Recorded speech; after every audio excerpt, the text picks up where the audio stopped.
I'm Angelique. And I'm Jamie. And we met on Christian Connection.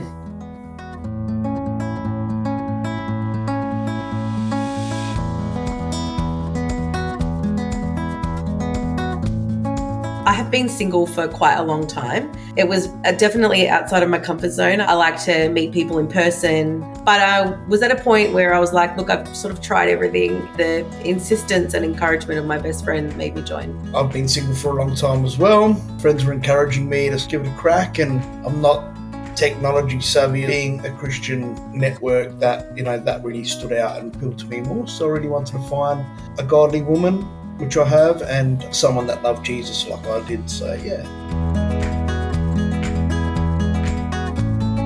It was pretty straightforward, very easy to see how to join, how much it was going to cost, when you could cancel it, and you need transparency with that sort of thing because it's an investment really. I found the whole process, information on my profile and pictures, I found that to be really easy. A very easy process.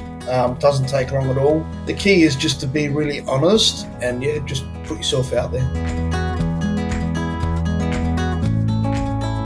For me, the most important thing was making sure that the message came across, that I was looking for a genuine, authentic, long-lasting relationship, being completely honest and upfront from the get-go. And it'll either put off people or it will be like, yeah, this is exactly what I wanted. And that's what happened with us. So I think on our first conversation, I pretty much said to him, look, I'm here to get married.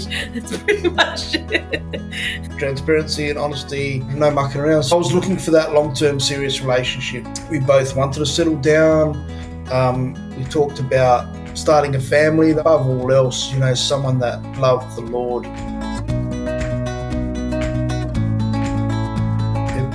Beautiful eyes, gorgeous smile, from the same background as well. Yeah. We already had heaps in common. His profile picture had him and his two brothers, so I didn't actually know which one it was at first. Reading through and seeing how similar our backgrounds were, what he's been through in his life and how God's changed his life, and I was like, I want to know more. Our first phone call was very obvious to me that he was just a completely genuine, authentic person, and that made me feel instantly comfortable. I actually wasn't even going to give him a look. I was living in Melbourne, in Victoria, and Jamie was living in Adelaide. I was at a point in my life where I was like, I could do a long distance thing. There was something about him that just, made me want to put myself out there. I sent her the love heart, and then she gave me a hey, what's up? Something like that. Yeah. And I was like, woohoo! And then after about 5 seconds, he asked for my number because he's really not good with emails and stuff. It was definitely challenging. A lot of intentionality, setting times aside to FaceTime each other and chat on the phone. A lot of flying back and forth. Jamie had already asked me to be his girlfriend before we actually met in person. And then we met in person probably 4 weeks after that. Then from then it was, all the long distance and the back and forth, which is not for the faint-hearted, but it's worth it. Definitely. Don't let distance put you off if there's anyone out there that's thinking. Sometimes you got to make sacrifices. Yeah, you got to make sacrifices and put the effort in, And I remember the Lord said to me, mate, if you want this one, it's not going to come easy. There's going to be some sacrifices, but it was definitely worth it. It was when I came to Adelaide, There's a little German village called Harndorf. It's so beautiful and quaint, and he organised a day trip for us there. We took our first photo there. I got my foot stuck in a door and almost fell through the door. So good at first impressions. It was beautiful. It was the perfect first date. It was, I think that we realised we were falling in love with each other that day. Yeah, absolutely. He locked his keys in the boot of his car with my luggage in there because we were supposed to be going to the airport. So I had to go home without my luggage because we couldn't get it open in time. Next time I flew up, so yeah. And then the next time he came down, he brought my luggage back with him. Yeah. Thankfully, I had like my house keys and my wallet and phone in my handbag, which was with me. So I just was without my makeup and a few clothes for 2 weeks. We went on a tram ride.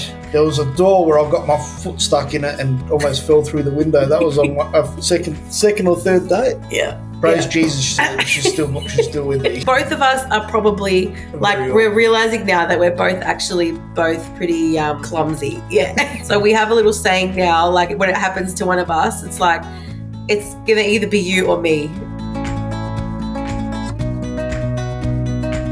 Yeah. I suppose for me, like Angelique said, probably on our first date, I suppose. Yeah. Like our first official date. Jamie was unlike any guy I'd ever connected with or spoken to. I was so very quickly able to see the kind of person that he was and the fact that he was just opening his heart up. I knew very early on that he was the right one for me. I thought if he feels the same way, then I'm sold. Angelique has a presence about her like no one else that I've ever met. I'm usually very, very reserved to begin with. But I suppose, Angelique sort of ignited something in me that was, very, very special and very real. I never thought that there would be someone out there that had all of the qualities that I was looking for and things that I didn't even know that I wanted. Our love languages are the same. We're so similar yet different, but our differences complement each other's differences. Jamie had been sending me messages asking me like what type of rings I liked. He was coming down to Melbourne for New Year's Eve, and we had booked a beautiful like a New Year's Eve party at a restaurant that was on the water and you could see the city skyline. So he had messaged me and said, "Hey, look, I've transferred you some money. I want you to go and get your nails done." And I started to get suspicious instantly.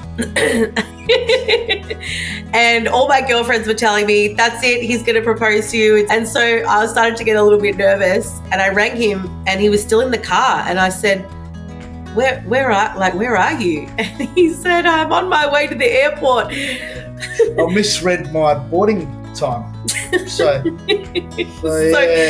he actually was not at the airport, and the flight was boarding, and so I knew he was going to miss the plane. He was saying to me on the phone, "Oh no, it's all good, we'll get there in time." And I'm like, yep, okay, no worries. As soon as I hung up, I went straight onto the airline website and booked another ticket because I knew that he was going to miss it. I was through like a hurricane running through Adelaide Airport.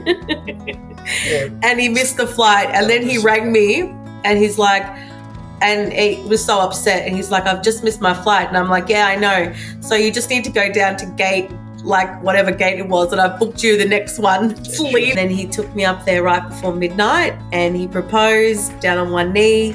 And then we watched the beautiful New Year's fireworks, like the best view ever. It was magical. It was really, really beautiful. Our preferred wedding venue had one date left in September, and it was the day before my parents' 40th wedding anniversary. We really wanted to get married there. It was the most beautiful place. Yeah, so moved here in May, and then, it was all systems go with planning the wedding. I did not realise how much is involved in planning a wedding, especially when you have big Italian families. She did an amazing job. It was better than anything I could have ever imagined. A really good job.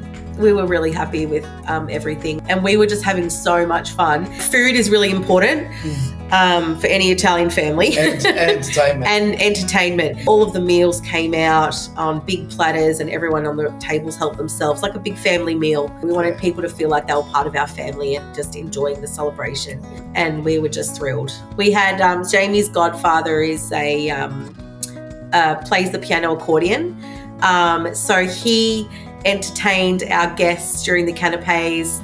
And that just felt like, everyone said they felt like they were in Tuscany or something, being serenaded. So it was really fun. We went to New Zealand. Yeah, it was amazing. It was amazing for 3 weeks. We did a road trip up down from the north to the south. Yeah. Spend that time in the car cruising too, and and chatting, had some laughs. And I think for me, the proposal was a massive, memorable moment. I just remember thinking, like, I can't believe this is happening. You get to a point where you sort of have hope, but like I was 38, and I'd never been in a, like a serious relationship before, and you sort of go, oh, is it going to happen? So I just remember, like, it felt like the most surreal moment for me. And of course, the wedding was just the most amazing day. Look, I'd have to definitely say the move when Ange first, our first night here as husband and wife would be something that I'll always remember. Yeah, the honeymoon had so many beautiful moments. I absolutely love being a wife. But one thing that was important to me was that my future partner had the same values as me in terms of traditional values. And I know that it's not everyone's cup of tea, but I'm quite traditional in that I really enjoy being in our home, and creating a beautiful space for us. We've intentionally slowed down a little because it was a massive 18 months. It's so beautiful to be able to come home and have someone to come home to, share a beautiful meal together, and just little things like we love playing cards. Like that. Yeah. We watch Tipping Point religiously every day. And MasterChef. Yeah, and MasterChef. But it's just the little things like that, Both of us just really enjoy serving each other. Yeah, we just try to do that every day. And good communication. We made a decision very, very early on in our relationship that we weren't going to go to bed angry. We just continue to communicate about things until both of us understand the other person. Also, spending that time in prayer together has been something that, we've really enjoyed. Really enjoyed, and continue to sort of practice. And we'd love to have a baby. We're trusting God with that side of things, but we definitely would love to start a family. And first anniversary, we've saved our wedding cake, so we're gonna enjoy that, and hopefully go away for a night somewhere, and just enjoy each other's company. Nothing too flashy. Thank you, Jesus.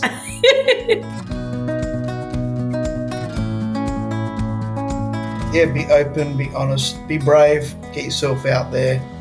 Just step out in faith, I suppose. Really consider what is a non-negotiable. You may have a preference, but it's not really a deal breaker, because a lot of people confuse their preferences with non-negotiables. That can really stop you from meeting someone who could potentially be an amazing life partner. My biggest advice would be don't be afraid to think outside the box.